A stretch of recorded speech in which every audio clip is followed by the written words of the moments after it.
वो देखता है कि जब एक बूढ़ा गोरिल्ला अच्छे से काम नहीं कर पा रहा था तो उसे मारा जाता है, जिसे देखकर कोंग को गुस्सा आ जाता है और वो बूढ़े गोरिल्ला को बेइज्जत करने वाले गोरिल्ला से लड़ना शुरू करता है, उसे एक ही पंच मारकर जमीन पर गिराते हुए यह शो कर चुका था यहाँ वो उनसे ज्यादा ताकतवर है। ये सब देखकर अब इनका बादशाह यहाँ का कोंग के सामने आता है। ये वही बंदर या गोरिल्ला है जिसके बारे में पिछले सीन में डॉक्टर इलीन को बता रहे थे। गोरिल का किंग यहाँ किंग कोंग के सामने आकर हंसना शुरू कर देता है। उसके मेटल दांत को देखकर सुको भी सबको हंसने की वजह से हंस रहा था। किंग को उसका हंसना देखकर इतना गुस्सा आता है कि वो उसके ड्र को ही आग में फेंक कर जला देता है, जो देखकर सकू उदास हो जाता है। एक गोरिल्ला की बेवजह जान लेने पर किंग कोंग को भी किंग पर बहुत गुस्सा आ चुका था। वो जब यहाँ गुस्से से कुछ कहता है तो किंग उसके ऊपर अपनी एक अजीब हड्डियों वाली जंजीर से हमला कर देता है, जिसके आगे की तरफ एक क्रिस्टल लगा हुआ था। इस बेल्ट के पूरे हमले से तो कोंग बच चुका था,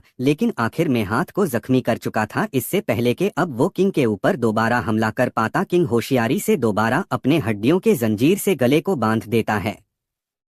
इससे पहले कि अपना पूरा जोर लगाता है और किंग को उठाकर पटक देता है। अपने आप को हारता देखकर यहाँ किंग ने अपने लोगों को जलते हुए लावा को बंद करने को कहा, जिसके बाद यहाँ एक टाइटन को बुलाया गया। यह एक बर्फ में रहने वाला टाइटन था। हड्डियों के जंजीर के आगे जो क्रिस्टल लगा हुआ था वह इस टाइटन का ही था, और इस क्रिस्टल की वजह से ही किंग इस आइस टाइटन को कंट्रोल करके उससे कुछ भी करवा सकता था।